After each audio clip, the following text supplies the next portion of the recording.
జగన్మోహన్ రెడ్డి గారికి షర్మిలారెడ్డి గారు ఒక సంచలన లేఖ రాశారు. మాట తప్పను, మడమ తిప్పను అంటూ ఇలా చేశారు. మీ వల్ల రాష్ట్రం అధోగతి పాలైంది. తీసుకెళ్ళి ఎక్కడో పెట్టారు అని చెప్పి ఆవిడ లెటర్ రాశారు. అది వైరల్ అవుతుంది. ఏం చెప్తారు సార్ దాని గురించి? అంటే ఇప్పుడు షర్మిలారెడ్డి గారు కాంగ్రెస్ పార్టీ అధ్యక్షురాలుగా హ్మ్. ఈ లేఖ సంధించారు. హ్మ్. ఇప్పుడు ఈ లేఖలో సారాంశం ఏంటంటే, ఘనత ఊహించిన అన్నగారు హ్మ్. మీ ఏలుబడిలో దళితులకు జరుగుతున్నటువంటి న్యాయం ఏంటి? హ్మ్. దళితుల గురించి ఒకసారి ఆలోచించండి. హ్మ్. వాళ్ళ జీవన ప్రమాణాలు చాలా దారుణంగా పడిపోయినాయి. హ్మ్. రాజ్యాధికారంలో వాళ్ళకి రావాల్సినటువంటి అవకాశాలు కూడా మీరు తుంగలో తొక్కేశారు. అవును. వాళ్ళకి రావాల్సినటువంటి నిధులు, పథకాలను కూడా మీరు రద్దు చేశారు. మీరు అధికారంలోకి వచ్చేంత వరకు 28 పథకాలు ఉన్నాయి. వాటిని మీరు ఎందుకు కొనసాగించలేదు? ఎందుకు రద్దు చేశారు? హ్మ్. రెండోది, ఎక్కడ బలుగు బలహీన వర్గాల మీద దాడులు జరుగుతున్నా మీ రౌడీ మూకలు మీ పార్టీ వాళ్ళే ఉన్నారు. ఎందుకు ఇలా జరుగుతుంది? ఇంత జరుగుతున్నా కూడా ఎక్కడ ఏ సమావేశంలో అయినా కూడా నా ఎస్సీలు, నా ఎస్టీలు, నా బీసీలు అని చెప్పని మాట్లాడుతూ ఉన్నారు కదా. మరి వాళ్ళందరూ ఇప్పుడు దాడులు జరుగుతూ ఉంటే దాడులు జరిగిన వాళ్ళ మీద ఇప్పటి వరకు ఎక్కడైనా మీరు శిక్షలు వేశారా? ఎందుకు జరుగుతూ ఉంది? ఈ మాట తప్పను మడమ తిప్పను అని చెప్పని మాట్లాడే మీరు ఈరోజు రమారమి 3600 మంది మీద దాడులు జరిగి వాళ్ళ మీద కేసులు పెట్టారు. మీ వాళ్ళే దాడి చేశారు, తిరిగి బాధితుల మీదే కేసు పెట్టారు. వాళ్ళ మీదే ఎస్సీ అట్రాసిటీ కేసులు మీరు బనాయించడం కూడా జరిగింది. ఎస్సీల మీదే ఎస్సీ పెట్టారు. మరి దీనికి మీ దగ్గర సమాధానం ఏంటి? ఒక దళిత డ్రైవర్ ని చంపి ఇంటి ముందు శవాన్ని డోర్ డెలివరీ చేసినటువంటి దళిత సుబ్రహ్మణ్యం గారు చనిపోతే దాన్ని చంపిన వ్యక్తి మీ పార్టీ శాసన మండలి సభ్యుడు అనంతబాబు తీసుకొచ్చి ఇంటి ముందు పడేసి నేనే చంపానని చెప్తే ఆయన మీద మీరు ఎలాంటి నేరాలు, అభియోగాలు పొందుపరిచారు. మరి ఈరోజు వారు మీ పక్కన ఉండి మీ సమక్షంలో మీ వాహనంలోనే తిరుగుతూ మీతో పాటే ప్రచార సభల్లోనూ సమావేశాల్లో పాల్గొని ప్రసంగిస్తూ ఉన్నారు. మరి ఇది ఎక్కడా కనపడతా ఉంది? ఒక దళిత డాక్టర్ అయినటువంటి సుబ్రహ్మణ్యం గారిని, ఒక సుధాకర్ గారిని మీరు ఏ విధంగా నడిబజార్లో పెడరెక్కలు విడిచి కట్టేసి పిచ్చివాణిగా చేసి అతని చావుకి మీరే కారణమయ్యారు. నిజంగా చెప్పాలంటే మీరే చంపారనేది దాని భావన అర్థమయ్యేటట్టు చెప్తానే ఉంది అమ్మాయి. అవును. ఇట్లా చూసుకుంటా అంటే ఆ కులం ఈ కులం అనేది లేదు. ఎస్సీలు కావచ్చు, ఎస్టీలు కావచ్చు, మరి బలహీన వర్గాలు కావచ్చు, చంద్ర యాదవ్ గారు కావచ్చు, లేకపోతే మైనార్టీకి సంబంధించిన అబ్దుల్ సలాం గారు కావచ్చు, చూసుకుంటా ఉంటే ఈ ఉదంతాలన్నీ చూసుకుంటా ఉంటే ఆంధ్ర రాష్ట్రంలో కోకొల్లలుగా కనపడతా ఉన్నాయి. అందరూ మీ బాధితులే. కుటుంబం మొత్తం అతన్ని బెదిరిస్తే, ఒక ఆటో డ్రైవర్ అయినటువంటి అబ్దుల్ సలాంని బెదిరిస్తే నువ్వు ఏదైనా చేసుకున్నా కూడా నీ కుటుంబానికి వదిలిపెట్టమని చెప్పని అక్కడ ఉన్నటువంటి రక్షక భటులు బెదిరించిన తర్వాత ఆలోచించుకొని కుటుంబం మొత్తం కలిసి రైల్వే ట్రాక్ మీదకి వెళ్ళేసి ఆత్మహత్య చేసుకున్నారు. పిల్లలు పారిపోదామన్నా కూడా బలవంతంగా ముందు పిల్లల్ని పట్టుకొని అందరూ ఆత్మహత్య చేసుకున్నారు. అంతమంది పిల్లలతో సహా ఆత్మహత్య చేసుకోవాలి అంటే కుటుంబం మొత్తం మీరు ఏ విధంగా వేధించారో, ఎంత ఇబ్బంది పెట్టారో, ఆ చనిపోయేటప్పుడు అతను ఎంత మానసిక వేదన అనుభవించాడో అర్థం చేసుకోవాలి. ఇలా చూసుకుంటా ఉంటే ఈ ఉదంతాలు బారు కనపడతానే ఉన్నాయి. మీటింగ్కి వెళ్ళాడని చెప్పని భర్త భార్యని ప్రకాశం జిల్లాలో ట్రాక్టర్ని తొక్కిచ్చి చంపారు. చనిపోయిందో లేదని చెప్పి మళ్ళీ తొక్కిచ్చారు. ఇలాంటివి జరుగుతూ ఉంటే ఇప్పుడు ఆ కుర్రవాడు రేపల్లిలో అక్కని ఎందుకు వేధిస్తున్నారు అన్నందుకు నోట్లో గుడ్డలు కుక్కి, అతను సొక్కాలే బట్టలు చించి అతన్ని గుడ్డలు కుక్కి పెట్రోల్ పోసి చంపేశారు కదా. దానికి ఎవరి మీద ఇంతవరకు ఎవరిని అదుపులో తీసుకున్నారో, ఎవరు విచారించారు, ఎవరికి శిక్షలు వేయించారు? ఈ జరిగిన ఉదంతాల్లో ఇంతవరకు ఎవరైనా అరెస్ట్ అయ్యారా? లేకపోతే వాళ్ళ శిక్షలు ఏమైనా పడ్డాయా? ఇవన్నీ చూసుకుంటా ఉంటే ఎందుకు జరుగుతూ ఉన్నాయి ఇట్లా? 28 పథకాలు వాళ్ళవి రద్దు చేసేసి, అంబేద్కర్ విదేశీ విద్యా కానుకను రద్దు చేసేసి నీ పేరు పెట్టుకున్నావు. కానీ నీ పేరే పెట్టుకున్నావు. దాన్ని ఏమైనా కొనసాగించావా? అంబేద్కర్ కంటే గొప్పవాడివా నువ్వు? అంబేద్కర్ గారి పేరే నువ్వు తీసేసావు అంటే నీకు వాళ్ళ మీద ఉన్న ప్రేమ ఏంటో అర్థమైపోతానే ఉంది కదా. ఏం చేసావని రాష్ట్రానికి, ఏం మేలు చేసావని, ఏమి పరిశ్రమలు తీసుకొచ్చావని, ఎంతమందికి ఉద్యోగ కల్పన చేసావని, ఎంతమంది వాళ్ళ కాళ్ళ మీద వాళ్ళు నిలబడి స్వయం సహాయక సంఘాలు ఏర్పాటు చేసుకొని వాళ్ళు పరిశ్రమలు ఏర్పాటు చేసుకున్నారు. దానికి నువ్వు ఎంత ప్రోత్సహించావు చెప్పు, గణాంకాలతో సహా. ఈ రోజు వరకు లేదు. అప్పులు ఎంత చేసావో కనపడతానే ఉన్నాయి. నువ్వు పంచింది నువ్వే చెబుతున్నావు. 2,70,000 కోట్లు మాత్రమే పంచానని చెప్పి మీరు బహిరంగానే చెప్తా ఉన్నారు. మిగిలిన డబ్బులు ఎటెల్ని ఎవరి కోసం వినియోగించావు? ఇవన్నీ ఒకసారి అడుగుతున్నారు. అలాగే మామూలుగా రోజువారీ కూలి చేసుకునే వాళ్ళు, లేకపోతే వృద్ధులు కావచ్చు, వీళ్ళు ఉదయం పూట 5 రూపాయలకి, మధ్యాహ్నం పూట 5 రూపాయలు, సాయంత్రం 5 రూపాయలు, 15 రూపాయలు పెట్టి కడుపుండా అన్నం తినే అన్నా క్యాంటీన్లు రద్దు చేశావు. వైఎస్ఆర్ రాజశేఖర రెడ్డి గారు అన్నా క్యాంటీన్ పెట్టుకోవచ్చు కదా. మరి నువ్వు ఇంత రద్దు చేసి పేదల పక్షపాతం అని ఎలా చెబుతున్నావు?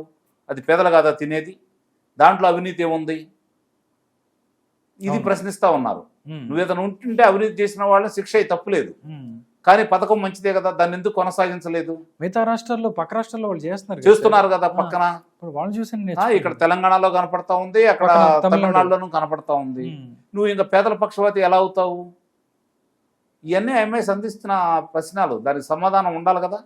ఓన్లీ దళితులే కాదు సార్, సొంత చెల్లెల్ని నువ్వు పచ్చకోక కట్టుకొని మోకరిల్లేవన్నంత దరిద్రమైన కామెంట్ చేయటం అనేది, అలాంటి వాళ్ళ గురించి మాట్లాడుకున్నా కూడా మనం కూడా ఇక దాని గురించి అసహ్యం వేస్తుంది.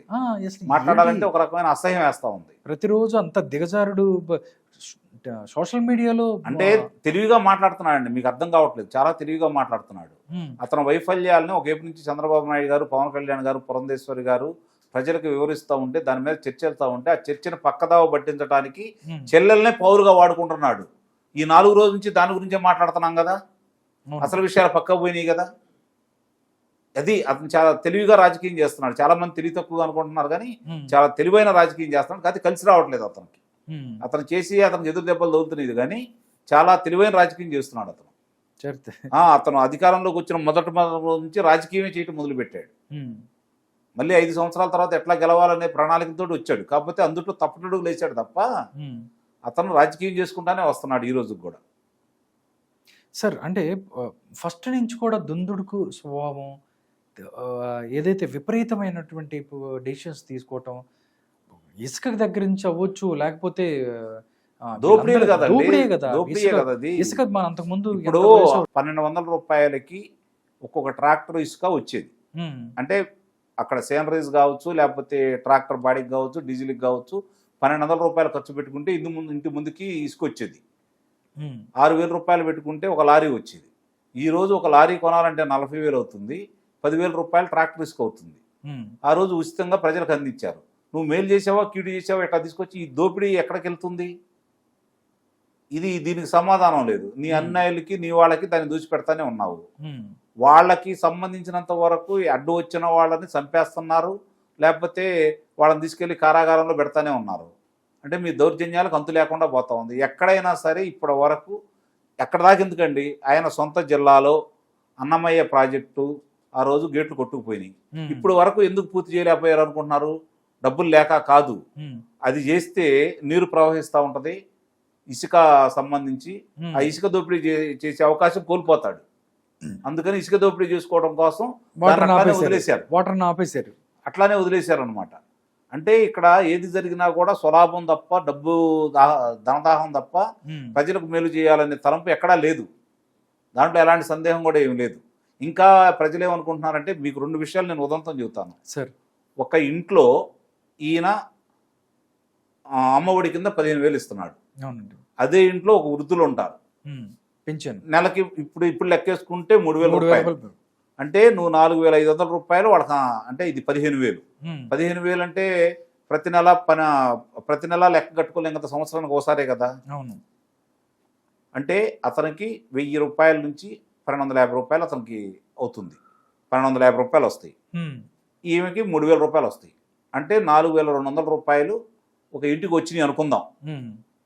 పిల్లలు చదువుకునే వాళ్ళకి వచ్చినాయి అనే మనం కూడా భావిద్దాం. అంతవరకు వచ్చినాయి అని చెప్పి అనుకుందాం. ఆ ఇంట్లో ఆ వ్యక్తికి గనక మందు అలవాటు ఉంటే రోజుకి 150 రూపాయలు అదనంగా చెల్లిస్తున్నాడు. నెలకి 4,500 రూపాయలు అతను అదనంగా చెల్లిస్తున్నాడు. ఒక క్వార్టర్ తాగితేనే. సాధ్యం ఒక క్వార్టర్ తోటి ఎవరు ఆగరు. ఒక క్వార్టర్ తోటే 4,500 రూపాయలు ప్రతి నెల ఇస్తున్నాడు. అంటే నువ్వు వాళ్ళ దగ్గర ఇంకా అదనంగా ఎంత తీసుకున్నావు? 250 రూపాయలు ఒక కుటుంబం నుంచి నువ్వు తీసుకున్నావు. అంతవరకే లెక్కేసుకుందాం. నిత్యావసరాల ధరలు ఏంటి, విద్యుత్ ధరలు ఏంటి, ఇంకా చాలా ఉన్నాయి. మరి ఇవన్నీ లెక్కేసుకుంటే ఏంటి పరిస్థితి? ఇంటి పన్ను ఎన్నిసార్లు పెంచావు, చెత్త పన్ను ఎట్లా వేస్తున్నావు, రవాణా ఛార్జీలు ఎంత పెంటే అదే కదా విద్యుత్ ధరలని నువ్వు 8 సార్లు పెంచేసి రమారమి ఇప్పుడు 75,000 కోట్ల రూపాయలు ప్రజల దగ్గర నుంచి అదనంగా వసూలు చేసావు. 5 రూపాయలకి చంద్రబాబు నాయుడు గారు ఒప్పందం చేసుకుంటే పీపీఎల్కి వాటిని రద్దు చేసి ఈరోజు నువ్వు ఎంత వసూలు చేస్తున్నావు? రూపాయలు కాడి బయట కొనాల్సి వస్తుంది. ఎందుకు కొంటున్నావు నువ్వు కొనేది 10 రూపాయలైనా 15 రూపాయలైనా మిగిలిన డబ్బులు నీ దగ్గరికి వస్తున్నాయి అని చెప్పని ఆ డబ్బుల కోసం ఆ కమిషన్ కోసం బయట దగ్గర కొంటున్నావు నువ్వు. అవి చూపిస్తానే ఉండవు నువ్వు. అంటే ఇన్ని చేస్తూ నువ్వు పేదల పక్షపాతి అని చెప్పి నువ్వు చెప్పుకుంటూ ఇంతమందిని నువ్వు ఇబ్బంది పెడతా ఉంటే ఇవన్నీ ఆలోచించుకోరా. ఒక్కో కుటుంబానికి అదనంగా ఈ 5 సంవత్సరాల్లో 2 లక్షల పైన చిల్లర నువ్వు వసూలు చేసావు వాళ్ళు ఇచ్చిన దానికంటే కూడా. మరి ఇప్పుడు వాళ్ళకి మేలు చేసినట్ట కీడు చేసినట్ట? ఇవన్నీ రేపు ప్రజలు ఆలోచించుకోరా. ఓటుతో సమానం చెప్తారు వాళ్ళు, డెఫినెట్లీ నిస్సందేహంగా చెప్తారండి. చెప్పకపోతే ఆంధ్ర రాష్ట్రం సంఘం అయిపోయింది. దానికి వచ్చిన ఇప్పుడు ఇక్కడ ఉన్న వాళ్ళకి వచ్చిన నష్టం అయితే లేదు కదా. అవును, ఆ మాత్రం తెలివి లేకుండానే వాళ్ళు ఓట్లేస్తారని అయితే నేను అనుకోను. ప్రజలు ఏం జరుగుతుంది, ఎలా జరుగుతుంది, ఎంత నష్టపోతున్నారని చెప్పి వాళ్ళకై ఆలోచించుకుంటారు. నాకు తెలిసినంత వరకు మహిళలు, మందుబాబులు, రైతులు, యువతీ యువకులు, ఉద్యోగస్తులు, అంగన్వాడీ టీచర్లు, ఆశా వర్కర్లు ఇంతమంది వ్యతిరేకంగా ఉన్న తర్వాత, ఉపాధ్యాయులు, ఉద్యోగ సంఘాల వాళ్ళందరూ కూడా నీకు వ్యతిరేకంగా ఉన్న తర్వాత వాళ్ళల్లో అన్ని కులాల వాళ్ళు, అన్ని మతాల వాళ్ళు ఉంటారు కదా. ఒక కులం వాళ్ళు అయితే ఉండరు కదా. మరి వాళ్ళకి జరిగిన నష్టాలు వాళ్ళు గుర్తించరా? వీటన్నిటికంటే ముందు ప్రతి గ్రామంలో కూడా ప్రథమ పౌరుడైనటువంటి పంచాయతీ సర్పంచి వాళ్ళ నిధులను ఏ విధంగా ఎన్నికలాక్కున్నావు. వాళ్ళు చేసిన పనులకు కూడా డబ్బులు లేక ఈరోజు వాళ్ళు అన్నమో రామచంద్ర అని చెప్పి అలమడిస్తూ ఉన్నారు. వాళ్ళ పరిస్థితి అగమ్య గోచరంగా ఉంది. ఒక వ్యక్తి కనీసం 100 మందిని ప్రేరణగా ఉండగలడు అక్కడ. 100 మందిని రేపొద్దున అతను అనుకూలంగా మార్చుకోగలడు. ప్రతి గ్రామంలో ఈ రోజు ఉన్నటువంటి సర్పంచ్ నీకు వ్యతిరేకంగా ఉన్నారు. ఇవన్నీ అతను తెలుసు, తెలియకేం కాదు. అయినా సరే ఏదో నమ్ముకున్నాడు ఆయన. ప్రజలను మభ్యపెట్టాలని ప్రయత్నం చేస్తూ ఉన్నాడు. ప్రజలు నాకు తెలిసినంత వరకు ప్రతిపక్ష హోదా కూడా ఎవరనైతే నేను భావిస్తాను.